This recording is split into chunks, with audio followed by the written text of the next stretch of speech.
Pour certains, ce mardi 8 mars est la journée internationale des droits des femmes. Pour d'autres, notamment Florent Pagny, cette date est encore plus symbolique. Son fils aîné Inca fête ses 26 printemps. Un événement que le chanteur n'a pas lui-même évoqué sur les réseaux sociaux. Il a laissé sa fille à elle scène chargée. Sur son compte Instagram, la jeune femme, proche de son frère, ils sont tous les deux nés de la relation de Florent Pagny avec Azucena Kamano, a dévoilé des clichés d'eux dans leur jeunesse pour célébrer cet événement si spécial. Elle en a profité pour faire une déclaration à Inca, affirmant qu'il était le meilleur frère que l'on peut avoir, le garçon le plus agile et talentueux que je connaisse et qu'elle était l'une de ses plus grandes admiratrices. De touchantes déclarations et preuves d'amour au sein du clan qui font du bien en pleine tempête.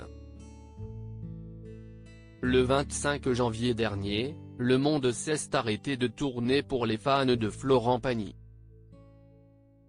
Dans une sobre vidéo postée sur son compte Instagram, le coach de The Voice révélait être atteint d'un cancer du poumon inopérable, le contraignant à annuler sa tournée anniversaire pour préserver sa santé et combattre la maladie. On vient de me diagnostiquer une tumeur au poumon, une tumeur cancéreuse pas très sympathique qui ne peut pas s'opérer, donc je dois rentrer dans un protocole de 6 mois de chimiothérapie et de rayons X. Je suis désolé, avait-il déclaré. Moi et ma moitié devons nous mettre en mode guerrier afin d'affronter cette épreuve un peu particulière. Quand tout ça sera réglé, on se retrouvera et je viendrai continuer ce que j'ai commencé.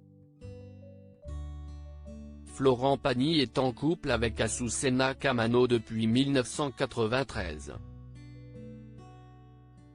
Le couple, marié en 2006, a donc 2 enfants, Inca et Ael. Si Inca passe la majeure partie de son temps en Patagonie, Ael s'est installé à New York pour ses études.